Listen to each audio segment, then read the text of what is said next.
পোষ্যকোটা বাতিল দাবিতে রাজশাহী বিশ্ববিদ্যালয়ের যুবনী ভবনে উপাচার্য সহ প্রশাসনের কর্মকর্তাদের অবরুদ্ধ রেখেছেন বিক্ষুব্ধ শিক্ষার্থীরা। এই মুহূর্তে সেখানে আছেন রিপোর্টার আলতাফ হুসাইন। সরাসরি যাচ্ছি তার কাছে। আলতাফ,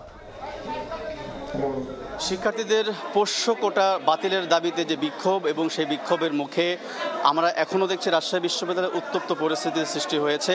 এই মুহূর্তে আমরা দেখছি শিক্ষার্থীরা আন্দোলন করছে, তাদের যে দাবি সেই দাবি উপস্থাপন করছে এবং শিক্ষার্থীরা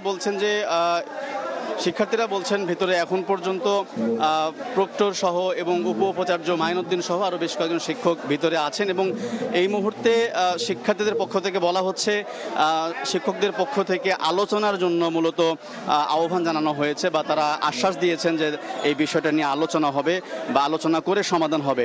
এবং একই সঙ্গে আমরা দেখেছি যে মূলত দুপুরের পর থেকে কিন্তু রাজশাহী বিশ্ববিদ্যালয় এই পোষ্যকোটা বাতিলের দাবিতে শিক্ষার্থীরা কিন্তু আন্দোলন শুরু করে এবং দিনব্যাপী একটি উত্তপ্ত পরিস্থিতি গিয়েছে এবং একই সঙ্গে শিক্ষকদের সাথে হাতাহাতির ঘটনা কিন্তু ঘটেছে। এবং এই মুহূর্তে আমরা দেখছি যে শিক্ষার্থীরা জুবেরি ভবন থেকে বের হয়ে আসছেন এবং একই সঙ্গে আমরা দেখছি শিক্ষার্থীদের ভেতরে কিন্তু বিভিন্ন ছাত্র সংগঠন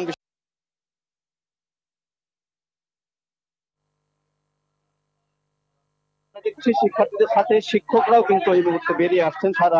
বিশেষ করে আমরা দেখেছি যে দুপুরের পর থেকে যে শিক্ষকরা সে আলোচনায় সাড়া দিয়েছে, আলোচনায় বসার জন্য আমরা দেখছি শিক্ষার্থীদের সাথে শিক্ষকরাও কিন্তু এই মুহূর্তে বেরিয়ে আসছেন।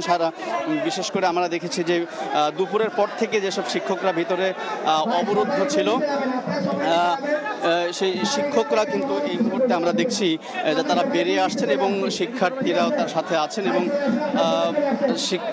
শিক্ষকবৃন্দ যারা অবরুদ্ধ ছিল ভিতরে তারা কিন্তু শিক্ষার্থীদের বলেছেন যে আলোচনা করে একটি সমাধান বের করা হবে। তবে শিক্ষার্থীরা বারবারই কিন্তু বলছিলেন, কিছুক্ষণ আগেও আমাদেরকে জানাচ্ছিলেন যে আসলে পোষ্য কোটা যেটি আসলে ইতিমধ্যে বাতিল হয়ে গিয়েছিল, পরবর্তীতে প্রশাসন থেকে যখন আবারও সেটি বহালের সিদ্ধান্ত দেওয়া হয় তারপর থেকে শিক্ষার্থীরা ফুঁসে ওঠে।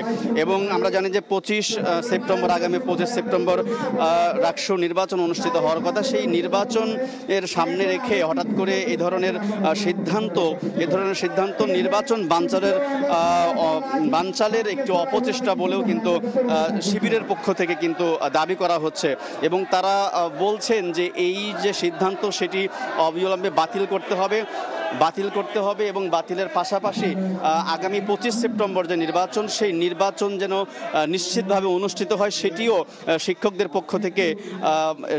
পক্ষ থেকে কিন্তু তারা বলছেন শিক্ষকদের পক্ষ থেকে নিশ্চিত করতে হবে যেন কোনোভাবে এই নির্বাচন বানচাল যেন তারা করতে না পারে। আমরা এই মুহূর্তে দেখছি যে আসলে তারা শিক্ষকরা শিক্ষার্থীদের সাথে কথা বলছে, এই মুহূর্তে আলোচনা করছে এবং আলোচনা করে আসলে কি সিদ্ধান্ত জানানো হবে সেটি পরবর্তীতে জানাবে। তবে এই মুহূর্তে এখানে আর লাইভ করতেও দেওয়া হচ্ছে না, পরবর্তীতে কি সিদ্ধান্ত সেটা আমাদেরকে জানানো হবে। এই ছিল রাজশাহী বিশ্ববিদ্যালয় থেকে সর্বশেষ খবর।